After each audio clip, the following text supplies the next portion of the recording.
మన తండ్రి అయిన దేవుని నుండి, ప్రభు అయిన యేసుక్రీస్తు నుండి కృపయు సమాధాన క్షేమములు మీకు ఎల్లరికూ కలుగును గాక. ఆమేన్. దయచేసి కూర్చోండి.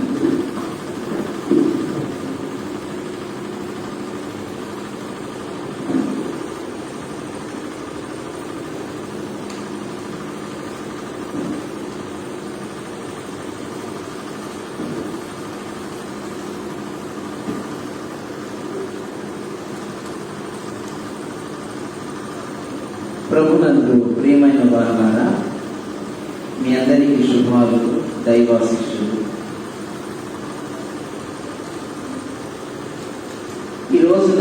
ఈరోజు మనము చదువుకున్న 3 పాఠాలను అనుసరించి మనం ఏర్పాటు చేసుకున్న అంశము హృదయపూర్వకముగా దేవుని అంగీకరించుట, హృదయపూర్వకముగా దేవుని ఒప్పుకుంట. హృదయం అంతా దేవుని ప్రేమతో ఉండి ఉన్నప్పుడు, దేవుని ఎడల గొప్ప గౌరవము, ప్రేమ మన హృదయంలో ఉన్నప్పుడు మన నోరు దేవుని కొరకై ఎప్పుడు మాట్లాడుతూ ఉంటుంది. మన నాలుక దేవుని స్తుతిస్తూ ఉంటుంది. నాలుకను గురించి ఈరోజు 2 పాఠాలలో కూడా చెప్పబడింది. నాలుకను గురించి అనేక విషయాలు, నాలుకను అనేక వాటితో పోలుస్తూ యాకోబు భక్తుడు వివరణ ఇచ్చాడు. నాలుకను అగ్ని అన్నాడు యాకోబు భక్తుడు. నాలుకను సాధన చేయగలిగిన వారెవరు అంటే, దేవుని మీద ఆధారపడిన వారు మాత్రమే నాలుకను సాధనం చేయగలరట. నాలుకను బట్టి మన శరీరం అంతయు కూడా త్రిప్పబడుతూ ఉంటుంది. నాలుకను బట్టి మనకు చివరిగా మనము మాట్లాడిన ప్రతి మాటను బట్టి చివరి రోజున మనకు తీర్పు కూడా ఉంటుందని చెప్పబడుతుంది. నాలుకను బట్టి మనకు తీర్పు ఉంటుందా అని ఆలోచిస్తే, నాలుక చిన్న అవయవమైనను అది మాట్లాడే మాట, అది చాలా విస్తారమైన అడవిని నిప్పు, చాలా చిన్న నిప్పు ఎలాగ తగులబెట్టగలదో, నాలుక కూడా శరీరం అంతటికి, మరి శరీరము అనగా సంఘం అంతటికి కూడా ఇబ్బందిని కలుగ చేసేదిగా ఉంటుందట. అది సాధనము చేయని ఎడల. నాలుక అంత పవర్ ఉందంటే ఉందనే బైబిల్ చెప్తుంది.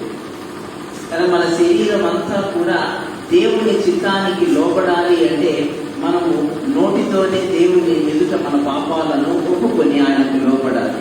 ఈ నోటిలో ఉన్న నాలుక చాలా ప్రాముఖ్యమైన పాత్రను పోషిస్తాయని గుర్తుపెట్టుకోవాలి.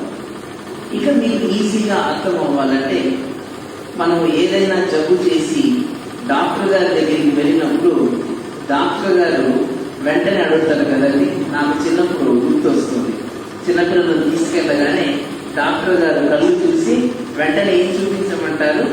మీ నాలుక చూపించండి అంటారు. నాలుకను చూసి వారు మీ ఆరోగ్య పరిస్థితిని అంచనా వేస్తుంటారు.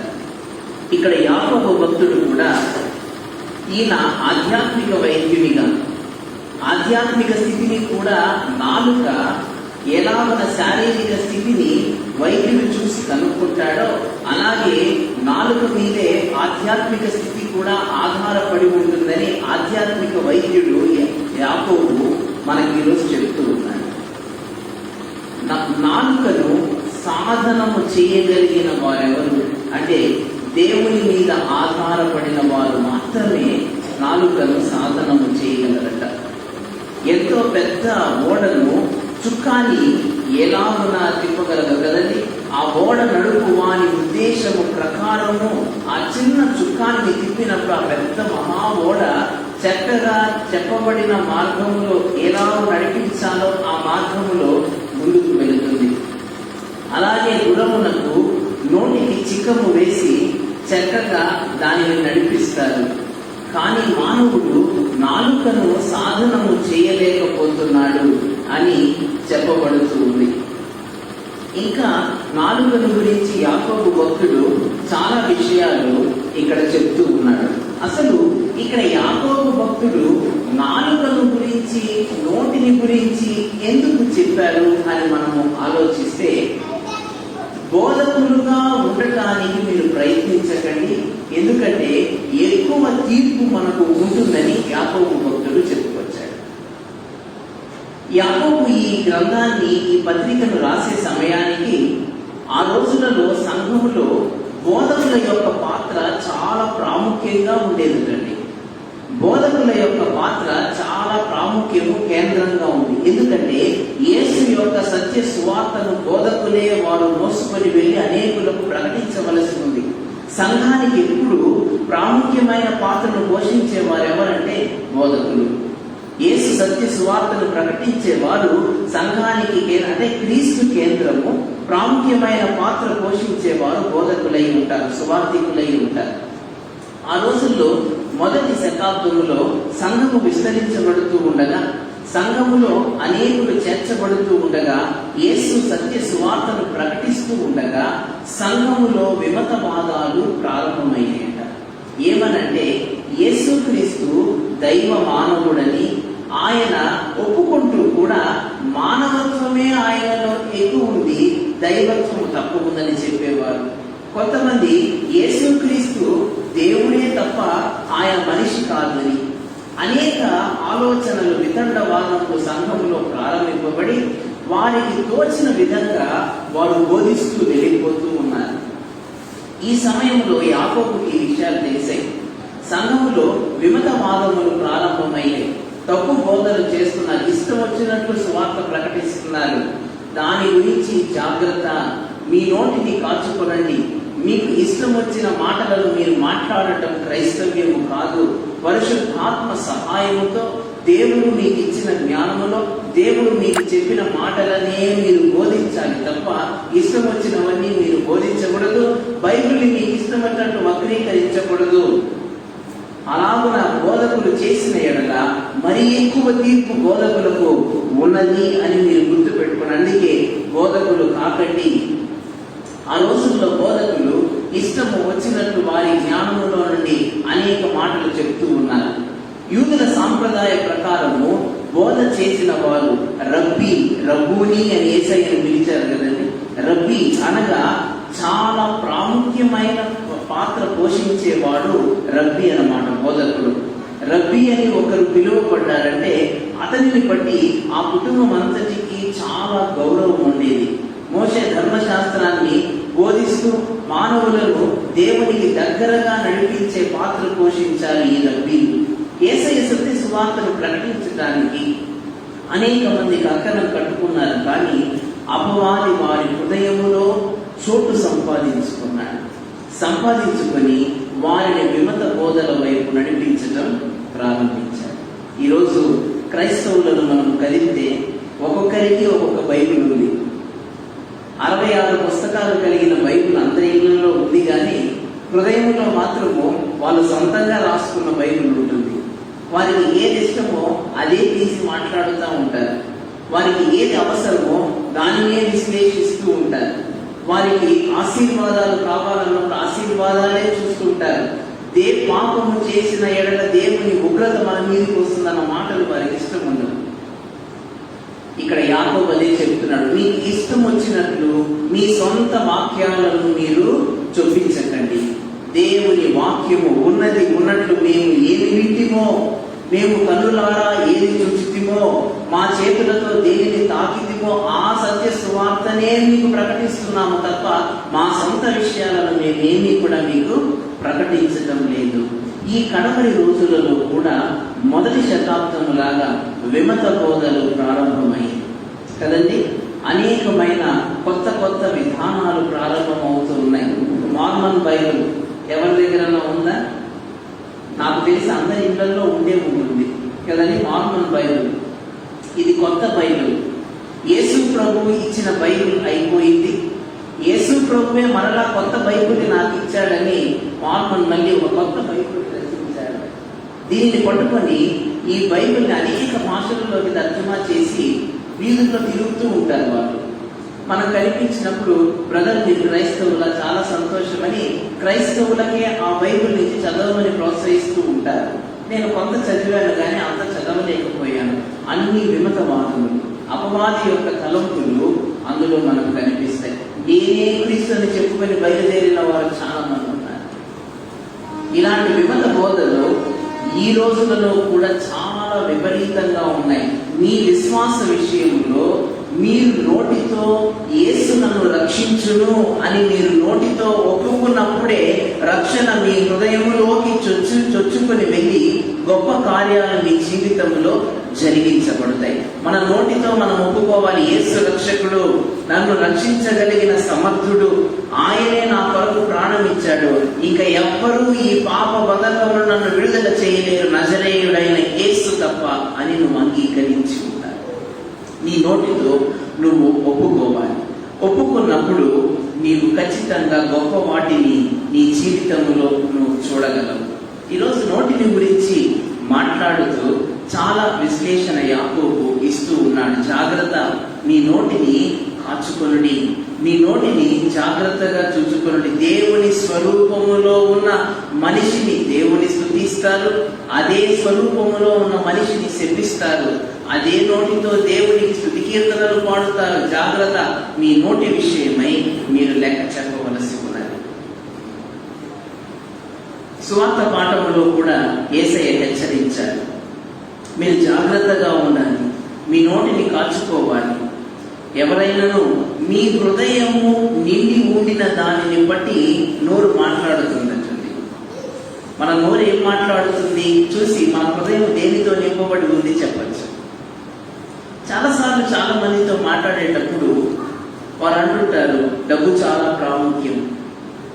వారి హృదయం దేనితో నింపబడి ఉంది? డబ్బుతో నింపబడి ఉంది.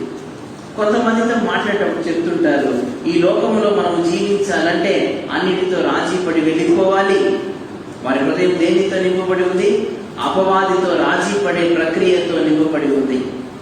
కొంతమంది వేషధారణతో నింపబడి ఉంటుంది. వారి మాటలు కలబోలి మాటలు, వారు యథార్థత ఎప్పుడూ మాట్లాడారు. వారు వేషధారణలో ఉంటారు. హృదయంలో ఒకటి ఉంచుకొని బయటికి ఒకటి మాట్లాడారు. ఎందుకంటే వారి హృదయం వేషధారణతో నింపబడి ఉంది. ఇలాంటి మనుషులను దేవుని కొరకై సంపాదించడానికి మనము మన నాలుకను సాధనం చేసుకోవాలటండి. ఎలా సాధనం చేయగలము అంటే, క్రీస్తు మీద ఆధారపడిన వారు నాలుకను సాధనము చేయగలిగి ఆ నోటి ద్వారా స్వార్థ ప్రకటింపబడుతుండగా అనేక మందికి సత్య స్వార్థను ప్రకటించినప్పుడు అనేక మంది మారు మనస్సు పొందుతారట. పేతురుని మనం చూస్తాం కదండి, చలి కాల్చుకుంటున్న వారి దగ్గరికి వెళ్ళి కూర్చొని యేసయ్య నేరుగా కనిపించేటట్లు కూర్చున్నాడట. ప్రధాన యాజకుని ఇంటిలో యేసయ్యను నిలువ పెట్టారు. ఏం జరుగుతుందో చూడటానికి యేసయ్య నిలువ పెట్టిన సరాసరి స్థలంలో బయట పేతురు కూర్చున్నాడు. అక్కడ కూర్చొని భయపడుతూ ఉన్నాడు, నన్ను వీరు చంపేస్తారు, యేసు ప్రభు శిష్యుని అని తెలిస్తే. అంతలో ఒక అమ్మాయి అడిగింది, ఏమని? నువ్వు కూడా ఆ 12 మందిలో ఒకడే కదా, ఏమనుకుంటున్నావు అమ్మాయి? ఓ ఈ అమ్మాయి, నాకెవరో తెలియదు. ఆయన ముమ్మారు పోకాడు. నాలుక, సాధనము చేయని నాలుక దేవుని ఎడల సంపూర్ణ విశ్వాసాన్ని ఉంచని నోరు ఎప్పటికి అప్పుడు మారిపోతూ ఉంటుంది కదండి. మారు మనస్సు గురించి ఒక సహోదరుడు అడిగితే చెప్పాడు, మారు మనస్సు అంటే ఏంటండి అంటే, యేసు కొరకు సంపూర్ణంగా మారిన మనస్సు అంటే కాదట, మారుతూ ఉండే మనసు అట. ఈరోజు మారు మనస్సుకు చాలా అర్థాలు వచ్చేసాయి. మారు మనస్సు అంటే ఏంటండి? ఎక్కడన్నా ఇది మీరు గుర్తు పెట్టుకునేది, ఇలాంటివి గుర్తుంటాయి బాగా అందరికీ. మారుతూ ఉండే మనసు కాదు, యేసు కొరకు మార్చబడి యేసు కొరకే ఎప్పుడూ నేను జీవిస్తాను అని దృఢ నిశ్చయం చేసుకున్న మనస్సు మారు మనస్సు. యేసు కొరకు నిలువబడే గొప్ప హృదయం జీవితం అది. పేతురు యేసయ్యను అంగీకరించాడు. 3.5 సంవత్సరాలు యేసయ్యతో తిరిగాడు. యేసయ్య చేసిన అద్భుతాలన్నీ చూశాడు. నువ్వు సజీవుడమైన దేవుని కుమారుడైన క్రీస్తు అని చెప్పాడు. పేతురు, ఎవరు చెప్పారు నీకు ఈ విషయాలు అంటే ఈ విషయాలన్నీ దేవుడు తండ్రి నీకు బయలుపరిచాడు పేతురు. గొప్ప విషయాలను, దేవుని దగ్గర గొప్ప విషయాలను, సత్యాలను గ్రహించగలిగిన విశ్వాస స్థితిలోకి ఎదిగాడు పేతురు. కానీ తన నోటిని సాధకము చేసుకోలేక, అంటే సంపూర్ణమైన విశ్వాసములో నిలకడ లేక అపవాది వారిని చెదరగొట్టినప్పుడు భయపడిపోయాడు. కానీ మీరు నమ్ముతారా, అదే పేతురు అదే స్థలంలో నిలవబెట్టారట. ఎక్కడైతే పేతురు బొంకాడో, యేసు ప్రభు నాకు తెలియదండి, ఆయన ఎవరు నేను ఎప్పుడు చూడలేదన్నాడు. ఎక్కడైతే ఆ అబద్ధాలు చెప్పాడో, బొంకాడో, అదే స్థలంలో ఒకరోజు పేతురు నిలవబెట్టారట. యేసు ప్రభు గురించి ఎందుకయ్యా చెప్తున్నావు అంటే పేతురు అన్నాడట, మరణించిన యేసు ప్రభు తిరిగి లేచాడు అని చెప్పడంలా, మీరు చంపించిన యేసు. ఎవరు చంపించిన యేసు?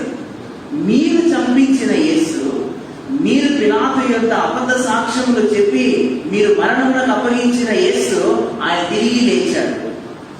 మనమేదో గుడి చెప్పుడు కాకుండా అంతా కప్పెట్టేద్దాం అనుకుంటే వీళ్ళు నిజాలని బయటికి చెబుతున్నారు, ఈ పేతుడిని చంపించేయండి అన్నారు. వెంటనే గమలీయేలు లేచాడు. వీళ్ళని చంపడం అనవసరం. ఒకవేళ వీరు చెప్తున్న మాటలు అనవసరమైన మాటలైతే ప్రజలెవరు వినరండి, అందరూ వెళ్ళిపోతారు. ఒకవేళ వీరు చెప్తున్న మాటలు సజీవుడైన దేవుని మాటలు, దేవుడే వీరి నోట్లో ఉంచిన ఎడల ఎవ్వరూ వాటిని నిరర్థకము చేయచాలరు. జాగ్రత్త, దేవునితో మీరు పెట్టుకుంటున్నారు అని గమలీయేలు హెచ్చరించినప్పుడు పేతురుని చంపకుండా కొరడా దెబ్బలకు అప్పగిస్తారు. యాకోబు, పేతురు ఇద్దరు కొరడా దెబ్బలు తిని అక్కడ నుండి వెళ్ళిపోతున్నారట. ఎలా వెళ్ళిపోతున్నారటండి? నవ్వుకుంటూ వెళ్ళిపోతున్నారట. ఏమయ్యా మీకు దెబ్బలు తగలలేదా అంటే, సిలువలో మా కొరకు ప్రాణము పెట్టిన మా ప్రభువు మా పక్షంగా ఆయన దెబ్బలు తిన్నాడు, ఎందుకంటే మాకేం కొరడా దెబ్బలు తగలలేదు, అందుకే మా ప్రభువు మాకు అడ్డుగా నిలబడ్డాడు, ఆయన సువార్త ప్రకటించాలి, మేము వెళ్ళిపోతాం. ఎక్కడికి వెళ్తున్నారంటే మళ్ళీ దేవాలయానికే వెళ్తున్నాం. ఏం చెప్తారంటే, ఈ ప్రధాన యాజకులు చంపించిన యేసు మళ్ళా లేచాడని చెప్తాం. తలలు పట్టుకున్నారు ప్రధాన యాజకులు, వీళ్ళు ఎలా ఆపాలి మేము?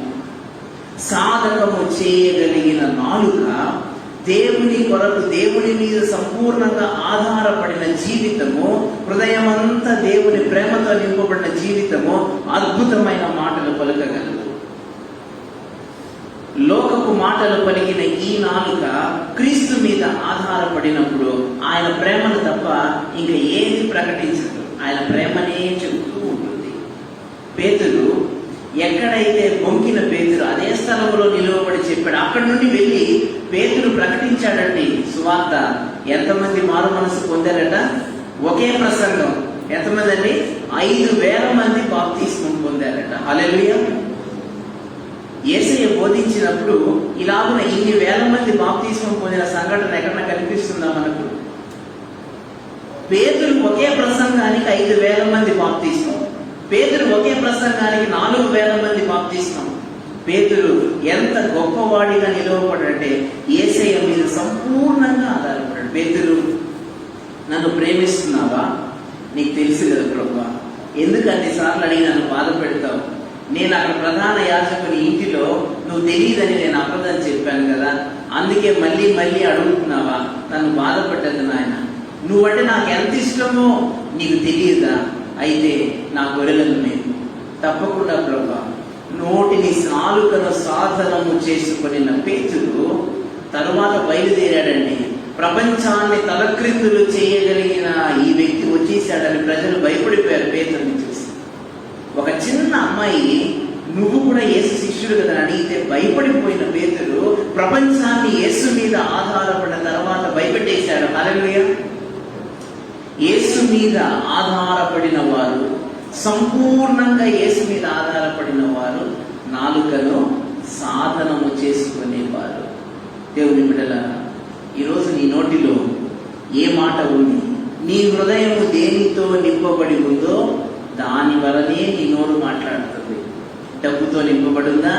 డబ్బే ఎంతసేపు నీ నాలుగు మీద ఆడుతూ ఉంటుంది, డబ్బనే పదం. లేదా లోకపు భోగాల, అవే నీ నాలుగు మీద తచ్చాడుతూ ఉంటాయి. లేదా ఈ లోకపు స్నేహాల, లేదా ఇంకేమైనా ఇవే నీ నాలుగు మీద తిరుగుతాడు. ఒకని హృదయము నిండి ఉండుట దాన్ని బట్టి వారి నోరు మాట్లాడదు. చిన్నప్పుడు మాకు సండే స్కూల్లో నేర్పేవారు. మిస్ ఈ అని ఒక దొరసానమ్మ గారు, మా ఊర్లో 40 సంవత్సరాలు ఆమె హెడ్ మిస్ట్రెస్ గా పనిచేశారు గర్ల్స్ స్కూల్లో. ఆమె నేర్పిన పాట మాకు వాళ్ళు మళ్ళీ సండే స్కూల్లో నేర్పారు. కన్నులు దేవుని చూచుటకు, చెవులు వాక్యము వినుటకు, నాలుక దేవుని గూర్చిన సత్యము పలుకుటకు అని మాకు నేర్పారు. చిన్నప్పుడు ఆ పాట గుర్తొస్తుంది. కన్నులు దేవుని చూచుటకు, చెవులు వాక్యం వినటం, నాలుక యేసు సత్యాన్ని, యేసు అనే సత్యాన్ని బోధించడానికే నాలుగు ఇవ్వబడింది. ఏం పని లేదట. నీ హృదయము క్రీస్తుతో నింపబడి ఉన్నప్పుడు ఖచ్చితంగా నీ నాలుక యేసు నామస్మరణ చేస్తూ ఉంటుంది కదండి. యేసయ్య నామము ఎంతో మధురము, ఎంత మధురమో. యేసు అని యేసయ్యను పిలిచినప్పుడు, యేసయ్యా అని పిలిచినప్పుడు నీ హృదయంలో యేసు కొరకు గొప్ప ప్రేమ ఉన్నప్పుడు ఆ పదము జుంటె తేనె ధారల కన్నా మధురమైన పదము యేసయ్యా అనే ఆ పదం కదండి. చాలా మంది చెప్తూ ఉంటారు, మన శ్వాస కూడా యేసు అనే శ్వాసే దేవుడు మనకు పెట్టాడు అని చెప్తారు చాలా మంది కదండి. ఎంత మధురమో యేసుని ప్రేమ, ఆ నామము ఎంత మధురం. యేసయ్య పేరుని ఉచ్చరించటానికి మనము ధన్యులమే. ఆయనకు శిష్యులమై ఉన్నాం, మనం ఎంతో ధన్యులము. ఈరోజు ఆయనపై నువ్వు సంపూర్ణంగా ఆధారపడి ఉన్న ఎడల, నువ్వు సంపూర్ణ విధేయత కనుపరచిన ఎడల, పేతురు కనుపరిచాడండి. ప్రభువా, నేను సంపూర్ణంగా ఇక నీకు లొంగిపోతున్నాను, నీకు తెలుసు కదా నాయన నేనంటే, నువ్వంటే నాకు ఎంత ప్రేమ. అలాగే పేతురు, ఎల్లిక నువ్వు పని చేసుకో, ఈ గొర్రెలన్నీ కాయి, ఈ గొర్రె పిల్లలను కాయి. పేతురు నిలువబడ్డాడు. ప్రపంచము వణికిపోయింది. ఇంకా ఒక స్త్రీ గురించి కూడా మీకు చెప్పాలి. యేసయ్య యాకోబు బావి వద్ద ఆయన కూర్చొని ఉంటే శిష్యులు చాలా ఆకలి కొడుతున్నాడు ఈయన అని వాళ్ళు పరిగెత్తారట ఊర్లోకి. ఏమన్నా పట్టుకొస్తే తింటాడు, తినమంటే నా తండ్రి చిత్తాన్ని నెరవేర్చితే నాకు ఆహారం అంటాడు ఈయన. ఈయనతో ఏంటప్పా యేసయ్యతో ఏం మాట్లాడినా ఇంకేం మాకు సమస్య కదండి. అటు మాట్లాడితే ఇటు చెప్తారు. ఆకలేస్తుంది ప్రభు అంటే మనం ప్రార్థన చేద్దామంటాడు. వీళ్ళు పరిగెత్తుకొని ఊర్లోకి వెళ్ళారట యేసయ్యకు ఆహారం తీసుకురావటానికి. ఈలోపు సుకారును ఊరి యాకోబు బావి వద్దకు మధ్యాహ్న వేళ ఒక వ్యభిచార స్త్రీ, ఆమె యూనికే ఆమె పేరు, బైబిల్లో ఆమె పేరు రాయబడలేదు, యూనికే అనే ఈమె ఆ బావి వద్ద నీళ్లు చేదుకోవటానికి వచ్చిందట. దూరం నుండి చూసి ఉంటది. ఎవరో ఒక పురుషుడు ఉన్నాడు. ఆ పురుషుడు ఉంటే పర్లేదు, స్త్రీలు ఉంటేనే ఆమె తిడతారు. ఎందుకు చెప్పండి? ఊర్లో ఉన్న పురుషులందరినీ ఈమె తప్పుడు పనులకు ప్రోత్సహిస్తూ ఉంటుంది. కాబట్టి స్త్రీలు లేరు, ఫోన్లే ఎవరో పురుషుడు ఉన్నాడు, పర్లేదు నాకు 2 పనులు అవుతాయి అనుకుని ఉంటది. నీరు దొరికింది, ఇతని తప్పు కూడా నేను ప్రోత్సహించవచ్చు. దగ్గరకు వెళితే యేసయ్య ఆమెతో మాట్లాడుతూ ఉన్నాడు. యేసయ్య ఎక్కువగా మాట్లాడాడు. ఆయన మాటలు హృదయాన్ని గుచ్చుతాయి. సరాసరి సూటిగా మాట్లాడతారు. అమ్మా, ఇప్పుడు ఉన్నవాడు కూడా నీ భర్త కాదు, ముందున్న వాళ్ళందరూ కాదమ్మా అంటే ఆమె వెంటనే కనుగొంది, నువ్వు మెస్సయ్యావా అని అడిగింది. నేను మెస్సయ్యాన్ని కనుగొన్నాను, జీవజల ఊటలు నీకు ఇస్తానమ్మా, ఈ నీళ్ళు ఏముంది అన్నాడు. నువ్వు మెస్సయ్యావే అని ఊర్లోకి వెళ్ళి అందరినీ పట్టుకొచ్చింది. అసలే ఈమెను చూస్తే ఊర్లో వాళ్ళందరూ తిడతారు. ఇక మరిచిపోయింది. ఏమనంటే తన జీవితాన్ని యేసుకు సంపూర్ణంగా అంకితం చేయటానికి సిద్ధపడింది యూనికే. ఈమె బయలుదేరి ఊర్లోకి వెళ్ళి మెస్సయ్యను కనుగొన్నాను. తెజాబతలకు ఏం మాట్లాడుతున్నాం? ఎప్పుడైతే ఈమె యేసుకు సంపూర్ణంగా లొంగిపోయిందో, ఈమె హృదయం దేవుని ప్రేమతో నింపబడిందో, ఈమె నాలుక యేసు నామ స్మరణ చేస్తూ ఉండగా ఎదుటి వారు ఈమె హృదయంలో నుండి ఉప్పొంగుతున్న దేవుని ప్రసన్నత తాకపడ్డారు. ఎవరు ఆమె అసహించుకోవాలి. ఈమె చెప్పే మాటలు నమ్మటం ఏంటండి? పోనీ యేసు ప్రభు ఒకవేళ దర్శనం ఇస్తే ఎవరికి ఇస్తారు? చాలా పరిశుద్ధులకు ఇస్తారు, నీతిమంతులకు ఇస్తారు. ఈ వ్యభిచారికి ఆయన దర్శనం ఇవ్వటం ఏంటి? ఎవరు అనుకోవాలి. ఆమె హృదయము దేవుని ప్రసన్నతతో నింపబడింది. ఆమె హృదయంలో నుండి నోటి గుండా వస్తున్న మాట ఇతరులను తాకుతూ ఉంది. యేసుకు సంపూర్ణంగా లొంగిపోయినప్పుడు నాలుక సాధనము చేయబడుతుంది. ఆ నాలుక ప్రకటించు మాటలు అనేక హృదయాలను బదులు కొట్టి యేసు కొరకు సంపాదించగలవు. ఈమె యేసయ్య కొరకు అందరినీ తెచ్చింది. అందరూ యేసును అంగీకరించారు, అందరూ వెళ్ళిపోయారు. ఈమె ఆఫ్రికా దేశానికి సువార్త ప్రకటించడానికి వెళ్ళిపోయిందని. ఈమెకు 5 చెల్లెళ్ళు, 2 కుమారులు. ఈమె 2 కుమారులను తీసుకొని ఈమె బయలుదేరి వెళ్ళిపోయింది. ఈమె వెళ్ళిన తర్వాత ఒకరోజు రాత్రి ప్రభువు ఈమెకు చెప్పారట, నీకు పని చెప్తాను, చేస్తావా? నీకే చెప్పండి ప్రభు. రోమా సామ్రాజ్యాన్ని పరిపాలిస్తున్న చక్రవర్తి కైసరు సీజర్కు నువ్వు సువార్త ప్రకటించాలి, ప్రకటిస్తావా అని అడిగాడట. అప్పటికే యెరూషలేము పట్టణాన్ని తగలపెట్టేశాడు. రోమా పట్టణాన్ని తగలపెట్టేసి యూదులు క్రైస్తవుల మీదకి ఆ నిందను మోపి క్రైస్తవులను ఊచకోత కోస్తున్నారు. క్రీస్తు శకము 70వ సంవత్సరం 64, 70 ఈ ప్రాంతాలలో క్రైస్తవులను ఊచకోత కోస్తారు. భయంకరమైన శ్రమలు బయలుదేరాయి క్రైస్తవులకు. ఈ ఆజ్ఞలన్నీ జారీ చేసింది చక్రవర్తి, రోమా చక్రవర్తి సీజర్. రాత్రి ప్రభు అడిగాడు దర్శనంలో, నీకే చక్రవర్తికి సువార్త ప్రకటిస్తామంటే, తప్పకుండా ప్రభు, నేను నీకు సంపూర్ణంగా లొంగిపోయాను, నువ్వు ఏం చెప్తే నేను అది చేస్తాను. అయితే బయలుదేరు. ఆఫ్రికా దేశం నుండి ఓడలో ఎంతో మందిని తీసుకొని, ఆమె 2 కుమారులను కూడా తీసుకొని రోమా పట్టణంలో ఆమె కాలు పెట్టిన రోజున పట్టణం అంతా కూడా భూకంపం వచ్చిందండి. ఏంటి ఈ వింత ఈ రోజు అంటే, యునీకే దేవుని సువార్తను మోసుకొని మన పట్టణంలో కాలు పెట్టింది. పట్టణం ఆమెను అన్నాడట చక్రవర్తి, నువ్వెవరమ్మా, ఎక్కడి నుండి వచ్చావు, ఏంటి నీకు కావాలంటే, ప్రభు నాకు దర్శనంలో కనిపించారు, నీకు సువార్త చెప్పమని పంపించాడంటే నవ్వుంటాడు చక్రవర్తి. సువార్త ప్రకటిస్తున్న వారిని ముక్కలు ముక్కలుగా కోయించేస్తున్నాను నేను రంపంతో. ఆ సువార్త మళ్ళీ నాకు ప్రకటించడానికి వచ్చాను, ఎంత ధైర్యం అంటే, నేను నజరేయుడైన యేసు శిష్యురాలు, నాకు భయం లేదండి. యేసు ప్రభు నీ కొరకు సిలువలో మరణించాడు. యేసును నువ్వు సంపూర్ణంగా నీ రక్షకునిగా, సొంత రక్షకునిగా అంగీకరించిన రక్షణ నీకు దొరుకుతుంది అన్నాడట. ఎవరయ్యా ఈమె అంటే, యాకోబు బావి యొక్క యేసు ప్రభు బోధిస్తే మారిందండి. అయితే నీరు లేని బావిలో తోసేయండి దీన్ని అన్నాడట చక్రవర్తి. ఎక్కడ తోస్తారండి? బావి దగ్గర నేర్చుకున్నావా? ఏం చెప్పాడు నీకంటే, జీవజల ఊటలు నాకు ఇస్తానన్నాడు నా ప్రభు అందట. అయితే నీరు లేని బావిలో తోసేయండి దీన్ని, ఈ ప్రభు ఎలా వచ్చి నీ జీవజల ఊటలు ఇస్తాడో చూద్దాం. దరిదాపుగా 33 రోజులు ఆమె ఆ నీరు లేని బావిలో మోకరించి ఇంకా నీరు కారుస్తూ ప్రార్థన చేసి ప్రభు దగ్గరికి వెళ్ళిపోయిందట.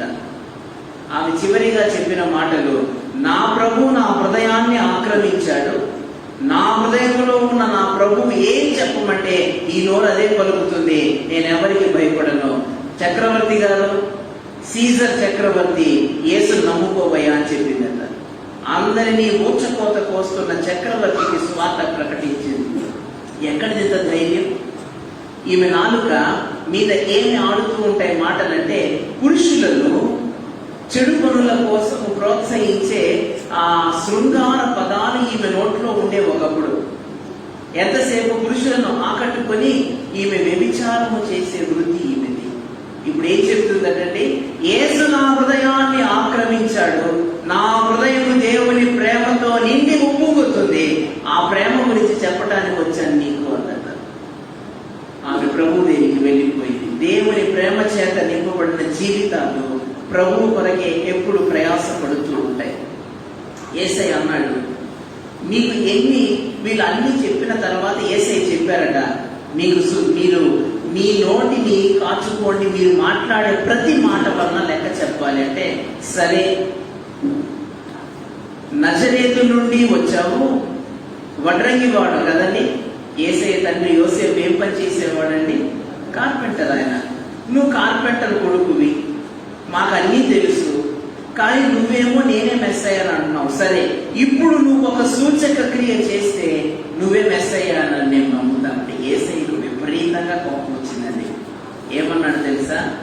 వ్యభిచారులారా, వేశ్య సర్ప సంతానమా, మీకు ఎన్ని మీ ముందు చేసినా మారు మనస్సు మీరు పొందలేదనిపించాడు. ఎవరన్నా ఈ పదాలు మనం అంటే ఊరుకుంటామండి? యేసయ్య అధికారముతో మాట్లాడుతూ ఉన్నాడు. యోనా విషయంలో జరిగిన సూచక క్రియ తప్ప ఇంకా ఏది మీకు జరగదు. 3 రాత్రులు చేప కడుపులో ఉండి తన నోటి ద్వారా అబద్ధములు చెప్పి తప్పించుకొని వెళ్ళిపోవాలనుకున్నాడు.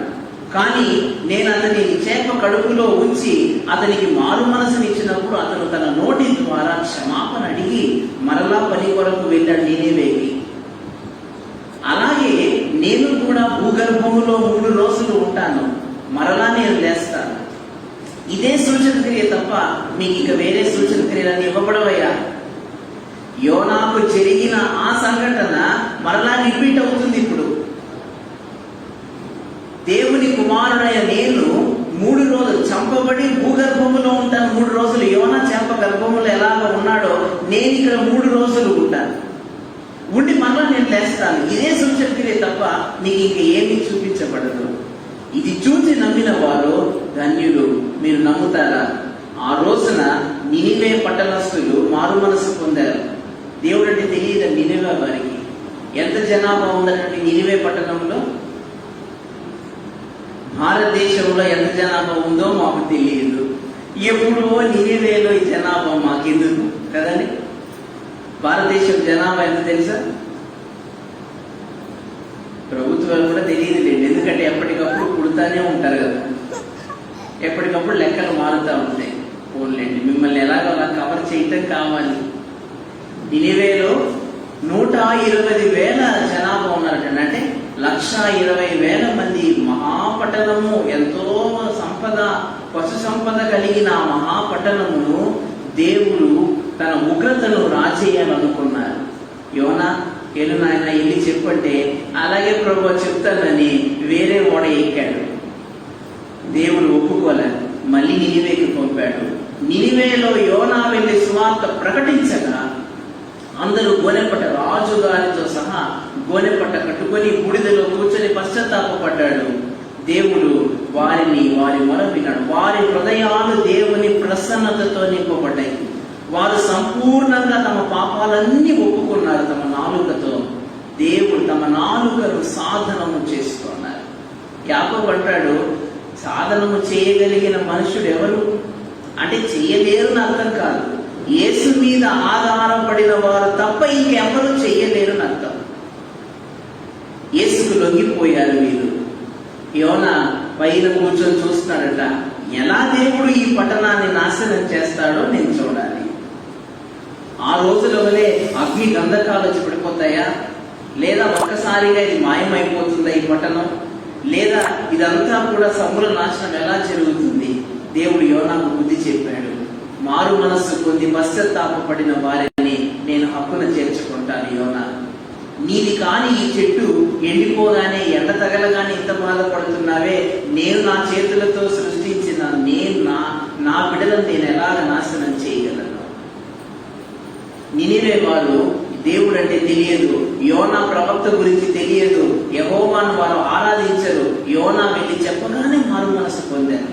దేవుడి గురించి తెలిసి కూడా మారు మనసు పొందని మీకంటే నినివే వారు చాలా గొప్పవారు. తీర్పు దినము రోజు వారు మీకు లెక్క చెప్తారు. అలాగే ఆఫ్రికా దేశము నుండి వచ్చిన షేబా దేశపు రాణి, ఆమె సొలొమోను జ్ఞానాన్ని వినటానికి వచ్చింది.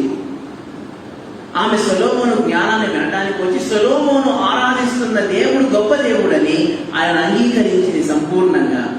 ఆమె రక్షింపబడింది. తీర్పు దినమున ఆమె మీకు తీర్పు తీరుస్తుంది.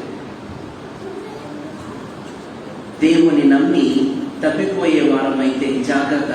ఈరోజు మీ జీవితాలు సరిచేసుకోండి. ఒకవేళ అడపాదడప సందర్భాన్ని బట్టి నీవు తప్పిపోతున్నా మరలా రక్షించడానికి యేసు ప్రేమ సిద్ధంగా ఉంది. యేసుని నీ ప్రక్కన నిలువబడి రక్షణను నడిపించడానికి మన రక్షకుడు ఎప్పుడు సిద్ధంగా ఉన్నాడు కదండి. నేను అనేక సార్లు ప్రార్థన చదువుతూ ఉంటాను. మా మొరలు మేము నీకు వినవించుకొనటానికి సిద్ధపడుట కంటే మేము చేసే ప్రార్థన విని జవాబులు ఇవ్వటానికి నువ్వు మరీ ఎక్కువగా సిద్ధపడి ఉన్నావు ప్రభువా అని ప్రార్థన చేస్తాం కదండి. మన ప్రార్థనలు అడుగుతాము, నాకు అప్పులు ఉన్నాయి, నాకు డబ్బులు కావాలి, నా బిడ్డలను దీవించు, నాకు ఇల్లు లేదు, ఇల్లు కావాలి, నాకు వాహనం లేదు, వాహనం కావాలి, నాకు బాధ ఉంది, ఆ బాధను తీసి. ఇవన్నీ నువ్వు అడగక ముందే వాటిని ఇవ్వటానికి ఆయన సిద్ధపడి ఉంటాడట. మన దేవుడు ఎప్పుడు పనిచేస్తూనే ఉంటాడు. ఇద్దరు బిడ్డల్ని స్థిరపరచటానికి కదండి తల్లిదండ్రులు ఎన్ని సంవత్సరాలు కష్టపడతారు. వారు 60వ ఏట వారి రిటైర్మెంట్ నాటికి బిడ్డలకు ఇల్లు కట్టాలి, వాళ్ళకు చదువు చెప్పించాలి, పెళ్లిళ్ళు చేయాలి, వారి పిల్లల్ని మళ్ళీ సాకాలి, స్థిరపరచాలి, వారికి తోడుగా మరణం వచ్చు వారిని ఎడబాపునంత వరకు తల్లిదండ్రులు బిడ్డలకు తోడుగా ఉండాలి. ఎన్ని బాధ్యతలు తల్లిదండ్రులకి ఇద్దరిని చూసుకోవడానికి. ఎంతమంది? ఈ మధ్య ఏమంటున్నారు, ఇద్దరు కూడా వద్దు, ఒకరు ముద్దు కదా, ఒకరే చాలు. ఇద్దరిని పెంచలేము, చాలా కష్టం అండి ఇద్దరిని పెంచటం. మరి ఆయన పరలోకపు తండ్రి ఎన్ని కోట్ల మంది ఉన్నారటండి భూమి మీద? భారతదేశం జనాభా అని తెలియదు, ప్రపంచ జనాభా ఏం తెలుస్తుంది? 750 కోట్ల మంది. వీళ్ళందరికీ ఏం కావాలో ఆయన సిద్ధపరుస్తూ ఉంటాడు. ఆయన మన తండ్రి, పరలోకపు తండ్రి is a very hard worker. ఎప్పుడు పనిచేస్తూ ఉంటాడు. ఎందుకంటే 750 కోట్ల మందికి కావలసిన దీవెనలన్నీ సిద్ధపరుస్తూ ఉంటాడు ఇవ్వటానికి. ఆయన నువ్వు పిలవటానికి ముందే నీ పిలుపు కోసం ఎదురు చూస్తూ ఉంటాడు. కానీ ఈరోజు నీ నాలుకను నువ్వు సాధనం చేసుకో, దేవుని మీద సంపూర్ణంగా ఆధారపడు. అప్పుడు నీ నాలుక సాధనం చేయబడి అది మహా ఓడను ఎలాగో తిప్పగలదో కఠిన హృదయాలను సహితం యేసుని తృణీకరించి యేసుని శత్రువుగా భావించే జీవితాలను సహితం, ఆ మహా ఓడలను సైతము ఆ చిన్న నాలుక తిప్పగలదు, సిలువ వైపు తిప్పగలదు. హల్లెలూయా.